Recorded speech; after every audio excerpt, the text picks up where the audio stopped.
Dice un canto, el amor de Dios es maravilloso, ¿se acuerda? El amor tan grande que no puedo ir afuera de él, tan alto que no puedo ir arriba de él, tan bajo que no puedo estar abajo de él, tan grande es el amor de Dios. Bueno, la gracia, el favor de Dios, el amor son un solo tapiz y tratar de comprenderlo en su totalidad es imposible. No se puede. Se puede tener una comprensión adecuada, correcta de la gracia de Dios, pero no decir la conozco totalmente, porque son universos de gracia. Gálatas 3:1 dice, oh Gálatas insensatos, ¿quién os fascinó para no obedecer a la verdad? A ustedes ante cuyos ojos Jesucristo fue ya presentado claramente entre ustedes como crucificado. Esto solo quiero saber de ustedes. ¿Recibieron el Espíritu por las obras de la ley o por el oír con fe? Esto tiene que quedar resuelto para los Gálatas, tiene que quedar resuelto para nosotros. Tan necios son, habiendo comenzado por el Espíritu, ahora van a acabar por la carne. 4, tantas cosas han padecido en vano, si es que realmente fue en vano. Aquel pues que les suministra el Espíritu y hace maravillas entre ustedes, ¿lo hace por las obras de la ley o por el oír con fe? Si se da cuenta de entrada, estas son unas preguntas retóricas. ¿Por qué? Porque tienen una respuesta obvia. Es por fe. En la teología pentecostal hay un apartado en la neumatología, la teología del Espíritu Santo, que se conoce como posterioridad y separación. Lo que enseña la posterioridad y la separación es que el bautismo con el Espíritu Santo o la recepción del Espíritu Santo en el creyente es un evento posterior y separado a la salvación. No es simultáneo, no va junto con, sino que es posterior y separado. A veces esto nos confunde un poco porque decimos, no, pues no puede ser porque mi experiencia es que en cuanto fui salvo yo fui bautizado con el Espíritu Santo. Sí, pero fue posterior. Primero fuiste salvo y unos segundos después fuiste bautizado. Así que esa posterioridad puede significar segundos, horas, semanas, meses, a lo mejor años, pero es posterior y separado a la obra de la salvación. Las iglesias de la santidad, por allá en el año 1700, ayer, ¿no? A este evento, a esta experiencia, le llamaban una segunda obra de gracia. Así lo llamaban. John Wesley, antes de los movimientos de la santidad, fue más allá, le llamaba una segunda obra de gracia y a la santificación una tercera obra de gracia. Eso son discusiones entre los teólogos, ¿no? De la época, pero la recepción del bautismo, el Espíritu Santo, la santificación, eso sí, pueden ir juntos. Al decir que es posterior y no es obra del mismo paquete de la salvación, sino que es posterior y separado la experiencia, el apóstol Pablo lo entiende y lo presenta, por ejemplo, cuando habla con los discípulos del capítulo 19 del libro de los Hechos, que les dice, recibiste al Espíritu Santo cuando creíste, y los demás le dijeron, ni siquiera hemos oído si hay Espíritu Santo. Los ministra más apropiadamente en el camino del Señor, y ya que los ministra, les impone las manos y reciben el Espíritu Santo. Posterior, separado. Luego, las iglesias de las regiones de Galacia se conocieron por ser muy carismáticas, que fluían en los dones del Espíritu Santo, pero llegaron los judaizantes y empezaron a echar a perder la obra entre ellos. Y por eso Pablo les decía, son tan necios que habiendo comenzado por el Espíritu, ahora van a terminar en la carne. Nada más yo quiero saber esto. El que obra maravillas entre ustedes y reparte el Espíritu Santo, ¿lo hace por las obras de la ley o por el oír con fe? No, son cosas que nosotros tenemos que tener bien claras, comprender, tener una comprensión clara, correcta de lo que es la gracia, el favor de Dios. Nos evita a querer pensar que porque soy altamente religioso, por eso yo fluyo en el Espíritu. Los dones del Espíritu fluyen en mí porque diezmo, porque no fallo cada domingo, no porque la doctrina, todas esas cosas, o por el oír con fe, por la fe, el favor de Dios, la gracia. Cuando el favor de Dios comienza, es maravilloso. Dice, hace maravillas. ¿Dónde hace maravillas? Entre ustedes. Dios haciendo maravillas entre ustedes. Yo quisiera esta mañana, si me fuera posible en mi sermón, que tiene un objetivo claro, lograr algo más, y es hacer ver a la iglesia algo que es un hecho, pero no nos damos cuenta. Algo tiene que pasar, tiene que caernos el 20, tiene que hacer un clic en nuestro espíritu. ¿A qué me refiero? Al maravilloso hecho de que Cristo resucitó, se sentó a la diestra del Padre, y el Espíritu que procede tanto del Padre como del Hijo ha sido enviado entre nosotros para hacer real la presencia de Jesucristo, para que experimentemos a Cristo, su presencia todos los días hasta el fin del mundo. Es un hecho que mientras que la iglesia cumple con su tarea, cumple con su labor, cuenta con la compañía, con el acompañamiento de Dios, con un solo fin, con un solo propósito. Y vamos a ver esto. Por ejemplo, tenemos Hebreos capítulo 2, verso 4, y esto me parece a mí maravilloso. Note, vea usted esto, testificando Dios juntamente con ellos, dice. ¿No les parece cosa maravillosa que Dios se manifiesta en nuestras reuniones y Él mismo dé testimonio de la obra de nuestro Señor Jesucristo, de su muerte, de su resurrección, de su segunda venida, y que Él testifique avalando la palabra que se da, con señales, con prodigios, diversos milagros y repartimientos del Espíritu Santo según su voluntad. El gran predicador Carlos Spurgeon decía que los milagros son las campanadas de la iglesia que llaman al pueblo a la adoración.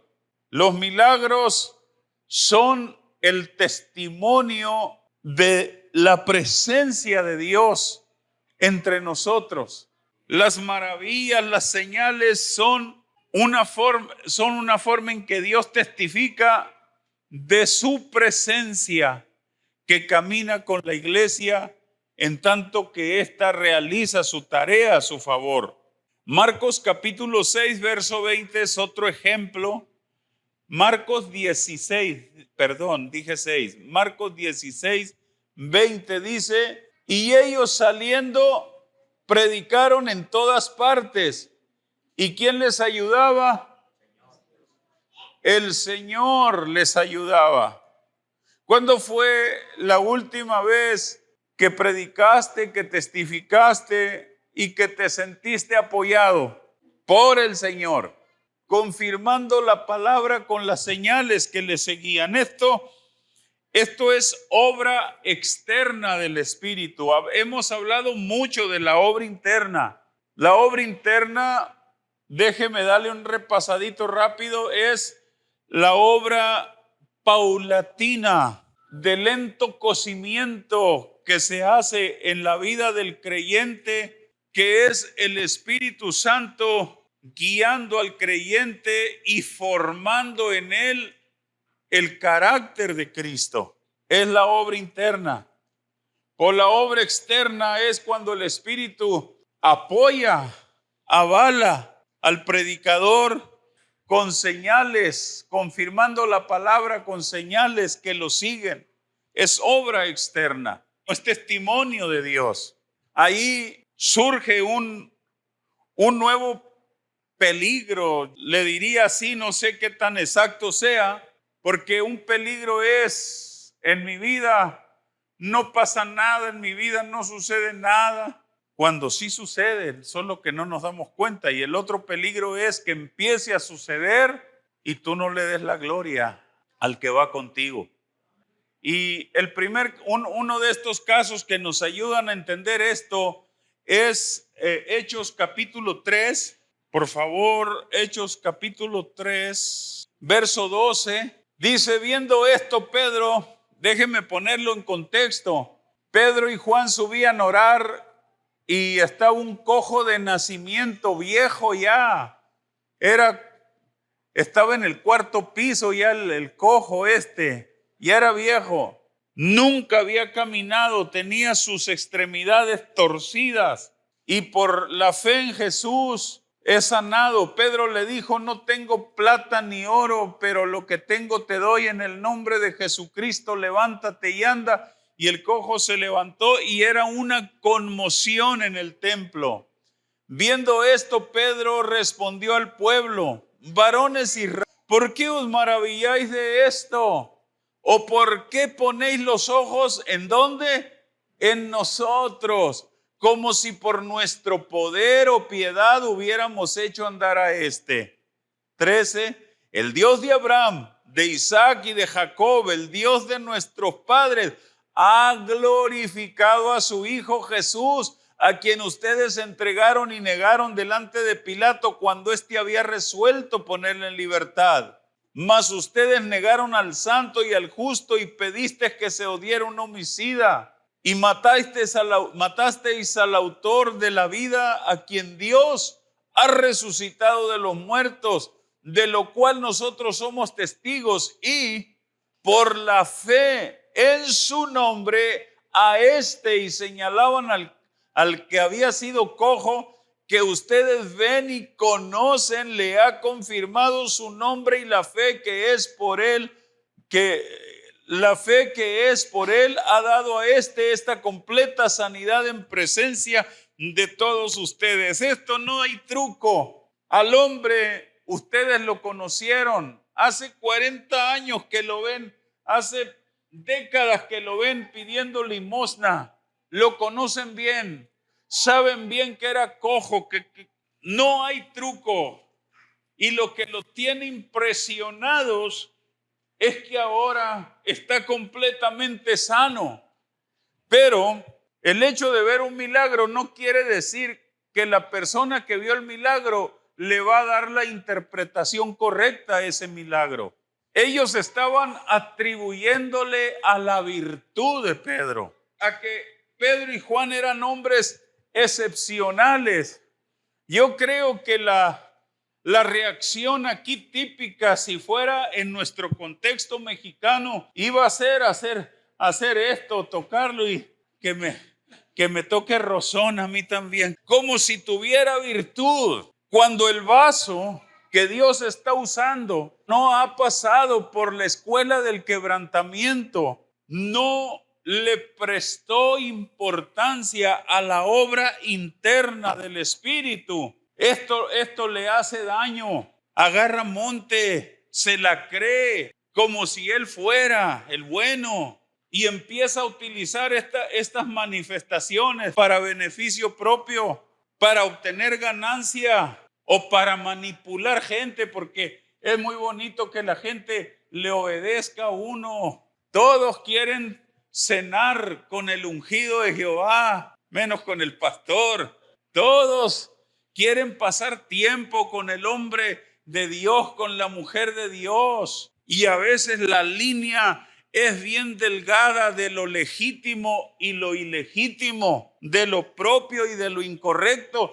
Y ahí únicamente el hombre o la mujer que sabe lo que es la escuela del quebrantamiento tiene cuidado, porque ve a Pedro. Pedro está preocupado porque él no quiere, ni él ni Juan quieren robarle la gloria a Dios. Él está redireccionando la mirada de las personas que acaban de presenciar un milagro.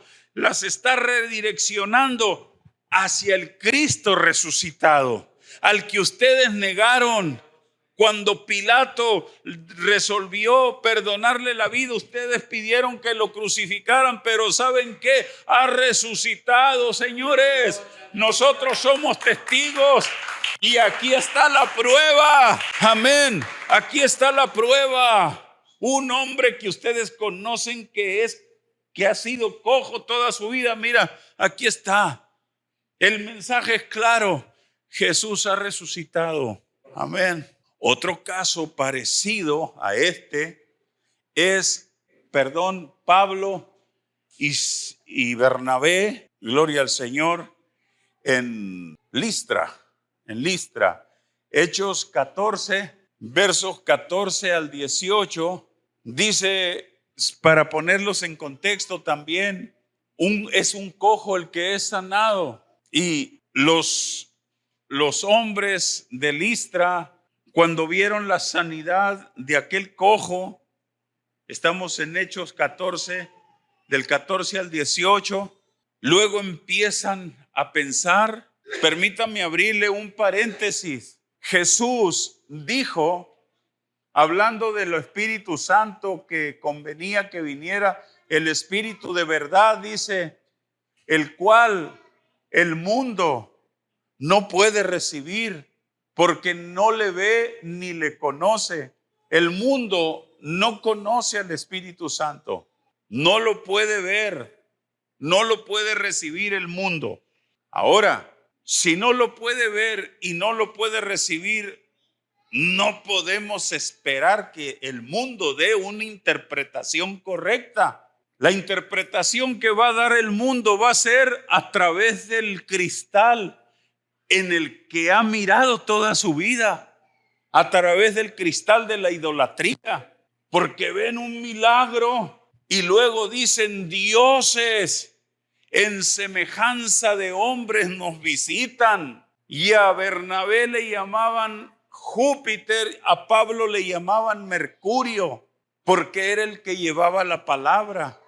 Júpiter era un dios así, mientras que Mercurio era delgadito, flaquito, con unas alitas en los tobillos, porque era un dios mensajero. Y dicen, y a Pablo le llamaban Mercurio porque llevaba la palabra, es el dios mensajero. Vea ustedes cómo los listrenses, o como les decimos, a través del cristal de sus ideas paganas, miraban un milagro divino. Y dice que trajeron toros y guirnaldas para ofrecerles, y cuando lo oyeron los apóstoles Bernabé y Pablo rasgaron sus ropas y se lanzaron entre la multitud dando voces. 15. Y diciendo, varones, ¿por qué hacéis esto? Nosotros también somos hombres semejantes a ustedes, que les anunciamos que de estas vanidades se conviertan al Dios vivo, que hizo el cielo y la tierra y el mar y todo lo que en ellos hay. En las edades pasadas Él ha dejado a todas las gentes andar en sus propios caminos. Si bien no se dejó a sí mismo sin testimonio, haciendo bien, dándonos lluvias del cielo, tiempos fructíferos, llenando de sustento y de alegría nuestros corazones. Y diciendo estas cosas, difícilmente lograron impedir que la multitud les haga sacrificio.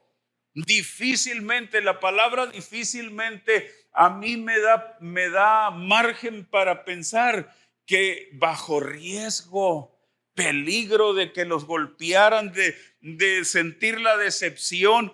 Después fueron apedreados, pero por influencia judía, pero estaban bajo un riesgo, pero ellos estaban decididos, estaban determinados a no llevarle ni robarle la gloria a Dios. La gloria le pertenecía únicamente al Cristo que había resucitado, el cual había sanado a ese hombre de Listra. Pero déjeme insistir un poco más, y como dijo el apóstol Pablo, para mí no es molesto y para ustedes es seguro que sea tan repetitivo, que toda persona, hombre o mujer, que no le presta atención y la debida valoración a la obra interna del Espíritu y a decidirse a hacer una vasija rota para la gloria de su nombre, le roba la gloria a Dios. Y para robarle la gloria a Dios hay muchos términos, hasta bien piadosos, bien cristianos. Pero estos hombres están redireccionando. En Jerusalén, el pueblo quiere atribuir el milagro a Pedro y a Juan. ¿Sí? Esto es en Jerusalén. En Listra, el pueblo quiere convertir a Pablo y a Bernabé en dioses. ¿Por qué? Porque el mundo no lo ve, no ve. Yo veo al Espíritu en acción. Yo predico y el Espíritu se mueve, toca vidas, y yo veo al Espíritu en acción, pero el mundo no lo ve. El mundo no lo ve, lo interpreta o lo reinterpreta a través de su cristal religioso, de su cristal pagano, teológico torcido que tiene, y no lo ve. Pero ustedes le conocen, dice Jesús. El mundo no lo puede recibir porque no lo ve ni le conoce, pero ustedes sí lo conocen porque está con ustedes y está dentro de ustedes. Y repito que en Jerusalén a Pablo, a Pedro y a Juan le quieren atribuir el milagro. En Listra a Pablo y a Bernabé los quieren convertir en dioses. Y esto demuestra algo muy importante. La manifestación sobrenatural no garantiza una interpretación correcta. ¿Sí me explico con esto? Que una manifestación sobrenatural no va a garantizar una interpretación correcta. Ahí está la prueba. Una persona puede contemplar un verdadero milagro de Dios y sacar una conclusión completamente equivocada acerca de quién se merece la gloria. ¿Quieren más o les hizo un huevo?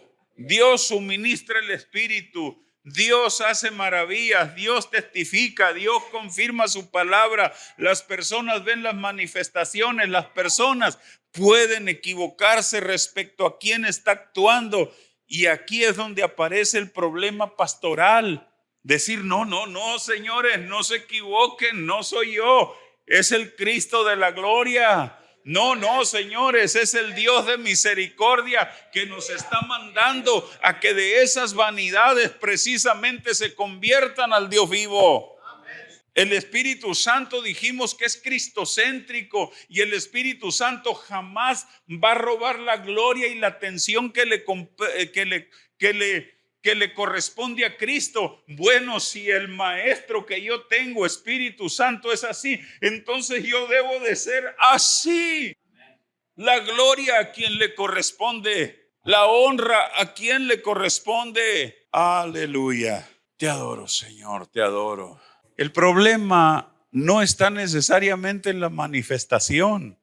El problema es la interpretación que hacemos de la manifestación. Y aquí aparece una advertencia pastoral de enorme valor. Una iglesia puede experimentar verdaderamente la obra externa del Espíritu y al mismo tiempo equivocarse gravemente acerca del instrumento mediante el cual Dios se manifiesta.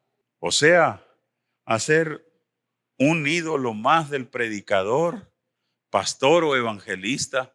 ¿Estamos aquí todavía? Ahora, el cuestionamiento de Pablo a los Gálatas: ¿recibieron el Espíritu por las obras de la ley o por oír con fe? Es una pregunta, dijimos, retórica, ¿verdad? Que tiene una respuesta obvia.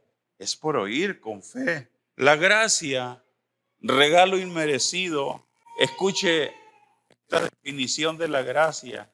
Es un atributo de Dios insondable.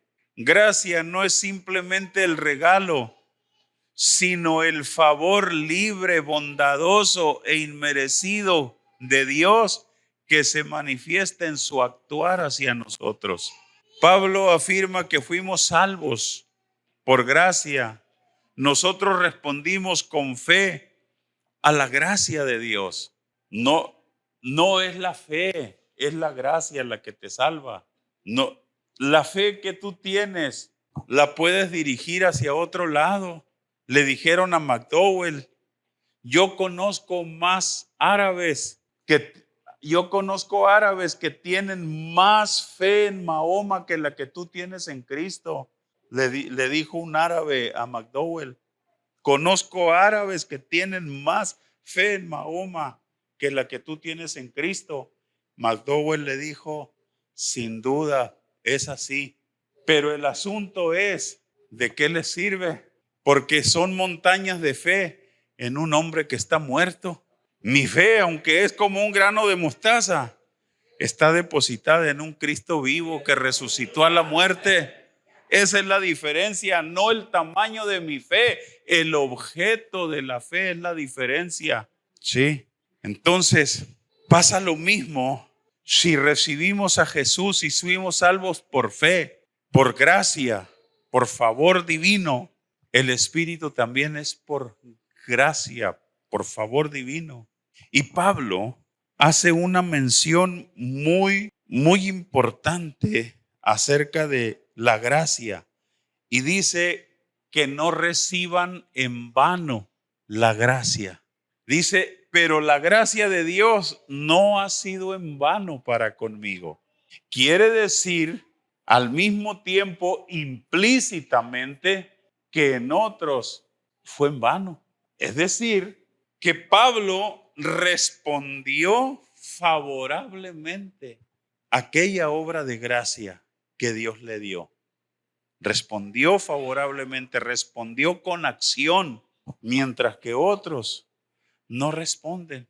Ahí se quedan a la vera del camino y nunca, ¿cómo se dice? Explotan, no de pum, de explotar una mina, lo estoy diciendo correctamente. Nunca explotan las riquezas de su gracia. No lo hacen.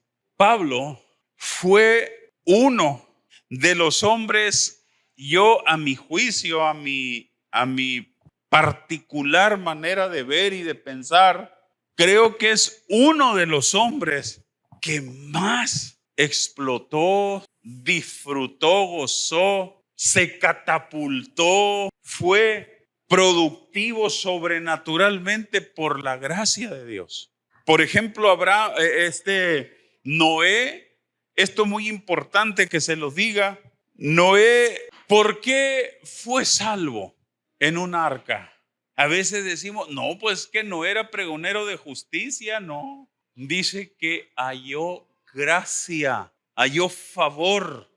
El justo por la fe vivirá en todos los tiempos, en el Antiguo Testamento, en el Nuevo Testamento y en los tiempos finales. El justo por la fe vivirá, por fe. Yo me acuerdo que antes decían, no, pues es que va a venir la bestia y la única forma en que vas a poder ser salvo es que te mochen la cabeza. ¿No oían eso? Mentira eso. Si no crees, aunque tengas 1000 cabezas y las 1000 te las mochen, te vas a perder. Es por fe, es por fe. Y Noé halló gracia. Por eso es que fue salvo, no porque era pregonero de justicia. Pues yo ya la tengo hecha, tengo más de 40 años predicando, al menos socialmente en lo que es aceptable dentro humanamente, no le he fallado a Dios. Y sabiendo yo en mi interior y en mi conciencia, muchas veces le he fallado a mi Señor. Pero socialmente, no, ya la hice, voy para el cielo, mangos voy para el cielo. Si yo me la gano, así. Entonces, pues la Madre Teresa de Calcuta entró sin tentar baranda. Es por fe. Mientras que no ejerces fe en el Cristo Salvador, estás perdido. Noé, haya favor, haya gracia. Abraham, para conservar la presencia, para que la presencia se quede con él de forma definitiva, es por gracia. Si tu siervo ha hallado gracia delante de tus ojos, no te vayas, no pases de mí, quédate aquí conmigo. Esto me ayuda a entender que tengo un buen hogar, tengo un buen matrimonio, por supuesto que sí lo tengo. Pero eso no significa que no discutamos yo y mi esposa a veces. Eso no significa, sucede. Y digo, ay, no, es por gracia. Él se queda ahí por pura misericordia. Obvio que tengo que cuidar de no contristarlo. Ya ese es otro tema. Pero es por gracia, por su favor. ¿Quién se lo merece? Yo no me lo merezco, pero es por gracia. Abraham, Jacob necesita el favor, necesita la gracia hasta para ofrendar, Jacob. Si he hallado gracia delante de ti, acepta este presente. David, bienaventurado el varón, el favor, la gracia. Entonces Pablo, como que está tremendo este hombre. Yo digo, Pablo, para mí es normativo, Pablo, y es digno de un estudio profundo, análisis profundo. Primera de Corintios 15:10. Estoy avanzando, pero estamos avanzando, hermanos. Primera de Corintios 15:10. Mire, préstele atención, deje que la palabra y el Espíritu lo lleven a otro nivel. Pero por la gracia de Dios soy lo que soy. Y su gracia no ha sido en vano para conmigo. Antes he trabajado más que todos ellos, pero no yo, sino la gracia de Dios conmigo. Note, él era su razón, su esencia, lo que él era por la gracia. Le daba identidad, la gracia le daba identidad. Primero, por la gracia de Dios soy lo que soy. La gracia me da identidad. Luego, su gracia no ha sido en vano para conmigo. Me abre una puerta para entender algo que no está explícito ahí, pero está implícito, que hay quienes han recibido la gracia de Dios en vano. O sea, Pablo había respondido positivamente a la gracia, mientras que hay personas que no responden positivamente a la gracia, viven condenándose y condenando. Antes he trabajado más que todos ellos, pero no yo, sino la gracia de Dios conmigo. O sea, he sido productivo, altamente productivo, gracias a la gracia de Dios. Segunda de Corintios 12:9, para atrás, Segunda de Corintios 12:9. Y me ha dicho, o sea, Pablo tenía un aguijón en la carne. Y vamos a hablar de este aguijón ahorita, una vez que leamos. Bástate mi gracia, o sea, que mi gracia te sea suficiente. Bástate mi gracia, o sea, con eso tienes, no ocupas más. Hay los que están pidiendo un carro nuevo para servirle a Dios. Dios les dice, bástate mi gracia. Bástate mi gracia, porque mi poder se perfecciona en la debilidad. Por tanto, de buena gana me gloriaré más bien en mis debilidades, para que repose sobre mí el poder de Cristo. Oiga esto. Tenía un aguijón en la carne. 3 veces había rogado a Dios que se lo quitara, y la respuesta de Dios fue: no te voy a quitar ese aguijón, te lo voy a dejar porque tienes mucha tendencia a la soberbia. No estoy diciendo nada incorrecto. Si usted lee el contexto, dice: y para que la grandeza de las revelaciones no me exaltase desmedidamente. Pablo tenía esa tendencia, era su debilidad. No me exalte desmedidamente, me dio un aguijón en la carne para mantenerme para mantenerme mansito. Se discute mucho acerca del aguijón, si era de un problema emocional que tenía Pablo. Otros dicen que era el problema físico, que era bajito, aparte de eso ya anciano. Luego dicen, esto no es nada comprobable escrituralmente, no está en la Biblia, solamente son cosas que dicen, que Pablo cuando llegó a Galacia atravesó por una región pantanosa para el camino, infestada de malaria, contrajo la malaria, se enfermó. Y le dice a los mismos Gálatas, les dice, cuando fui a ustedes a predicarles, fui porque estaba enfermo. Y ustedes no se avergonzaron de mí con esa debilidad en la carne, porque dicen que tenía oftalmia crónica. No sé qué tan comprobable puede ser eso. Los ojos saltones y los párpados volteados. Y problemas de visión. Y ustedes no me rechazaron. Mi aspecto era repulsivo. No me rechazaron, sino que me recibieron como un ángel de Dios, como a Cristo mismo, les dice Pablo ahí a los Gálatas. Y luego les dice, miren con cuán grandes letras les escribo de mi propia mano. Cuando él escribe de su propia mano, hace letras grandes. Estoy suponiendo solamente, aclaro, no es algo que esté en la Biblia, por posibles problemas visuales. Ahora supongamos que esto fuera así, que él tenía esos problemas, que entraba en crisis, las calenturas, porque creo yo que el problema de la malaria, de cuando en cuando le pegan calenturas a las personas y no se les quitan, no sé. Ay, yo soy pastor, no soy especialista en nada de eso, así es que, bueno, me llama mucho la atención que Pablo, si me acompaña al capítulo 20 del libro de los Hechos, capítulo 20 del libro de los Hechos, versículo 34, préstele atención a esto, mire, es interesante. Dice, antes ustedes saben que para lo que me ha sido necesario a mí y a los que están conmigo, estas manos me han servido. En todo os he enseñado que trabajando así se debe ayudar a los necesitados y recordar las palabras del Señor Jesús, que dijo, más bienaventurado es dar que recibir. Note usted, las manos de Pablo le servían para sostenerse a sí mismo. Regrésate al 34, por favor. Lo que me ha sido necesario a mí, estas manos me han servido, pero no solamente proveo para mis necesidades personales, también proveo para el equipo que me acompaña. Y el 35, y todavía doy ofrendas. Con estas manos me mantengo. Con estas manos me mantengo, con estas manos sostengo al equipo que me acompaña, y con estas manos todavía me alcanza para ofrendar para las necesidades de los necesitados. Válgame la redundancia.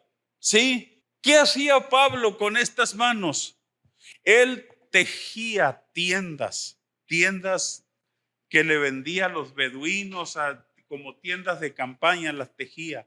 Ahora, no era algo como decir, voy a ir allá a la Quemazón o con la Molotuda y voy a comprar unas bolas de pelo de cabra. No, tenía que comprarla pelo de cabra, procesarla, hacer el hilo, luego tejerlo, hacer las tiendas. Era una labor fenomenal la que realizaba el hombre, y para mantener al equipo y ofrendar. Por eso decía, pero es la gracia de Dios. Se pregunta usted cómo es que lo hacía con una salud precaria. Diga conmigo, salud precaria, con un problema de vista. ¿Cómo es que le rendía tanto al hombre? Digo yo, Dios mío, ¿me puedo justificar yo? Porque el otro día andaba con la sopladora allá afuera y luego quise pasar de donde está el papalote ahí, el molino de viento, y hay unas piedras y unos troncos que mi esposita puso y andaba en sandalias. Pues se me cruzaron las sandalias. Vieras el choyacón que traigo aquí y otro acá. Y luego un moretón por acá. Y luego, no, es que no puedo porque me lastimé. Digo yo, ay, al equipararnos con este hombre, al saber el recurso divino que se me ha dado, el Espíritu Santo, ¿puedo justificarme para no ser productivo en el reino? Respóndanse a esa pregunta. ¿Me puedo justificar? ¿O es que estoy recibiendo la gracia de Dios en vano? Dioquis, o sea, dioquis, la gracia de Dios, dioquis, en una pasividad tremenda, horrible. Oigan, Natividad, Salinas Reyes, ciego, lo tuvimos de misionero un tiempo, ciego el hombre. Él con sus manos hizo el horno, lo enjarró, amasaba, metía pan, lo hacía, se subía a una bicicleta el ciego y se iba a vender pan en una bicicleta. Ciego, amate. Cuando se quitaba los lentes, eran como dos huevos cocidos los que traía en los ojos. Yo no veía nada. ¿Cómo iba en la bicicleta? Pues muy fácil, un chamaquito llevaba los cuernos y él pedaleando y gritando pan, pan, o leña, leña, él manejando nada más el clutch y los cambios y el morrito dirigiéndola y vendiendo leña. ¿Ha visto al Señor que no tiene brazos ni piernas y que es todo un motivador a nivel internacional? El favor. Pablo dice, se me dio un potencial, pero Señor, potencial me dio el Espíritu Santo. Y gracias a ese potencial yo soy lo que soy. Gracias a ese potencial soy bien productivo. Y me mantengo con estas manos y mantengo al grupo al equipo que me acompaña en la visión y misión que tengo, y todavía me sobra feria para dar ofrenda el domingo, señores. ¿Cómo la ven? ¿Qué le hace que no digan amén? Con que quede sembrada la palabra. No es cierto, hermanos. Pero es un potencial enorme, bendito, glorioso, el que Dios ha derramado. Hay formas metafóricas, unas metáforas maravillosas, hermosas, que interpretarlas, hablar es, por ejemplo, ¿a qué me refiero? Dice, hablando de esa gracia, de ese favor, Pablo dice que es un tesoro, un tesoro. Piensa en un tesoro. ¿Cómo es un tesoro? Unas monedonas de oro, collares de perlas, un tesoro en vasos de barro. No más con esa metáfora. Aquí donde ven un peloncito, pero el tesorote que traigo aquí conmigo, lo que hace la diferencia, qué tremendo, qué paradojas, ¿no? Lo que hace la diferencia no es el tesoro. La gracia es formidable. Ya hablamos mucho de eso. ¿Qué es lo que termina haciendo la diferencia? ¿Cómo respondo? ¿Cómo le respondo a esa gracia? ¿Cómo respondes tú a ese favor? Iglesia, ¿podremos conquistar a esta ciudad para Cristo? Ahorita ando soñando con un proyecto para Ovaxia. ¿Podremos tocar profundamente ese pueblo? Lo lograremos. ¿Puedo hacer una diferencia en mi generación? ¿Puedo hacer una diferencia en mi gremio? La respuesta es sí. ¿Por qué? ¿Qué recursos tienes? Bástate mi gracia. Tienes el favor de Dios, tienes la gracia de Dios. Te quieres poner de pie y decirle al Espíritu Santo, yo necesito conocerte más. Qué gusto que estés escuchando la palabra de Dios por medio de nuestra iglesia. Suscríbete para más y compártelo con alguien que ames.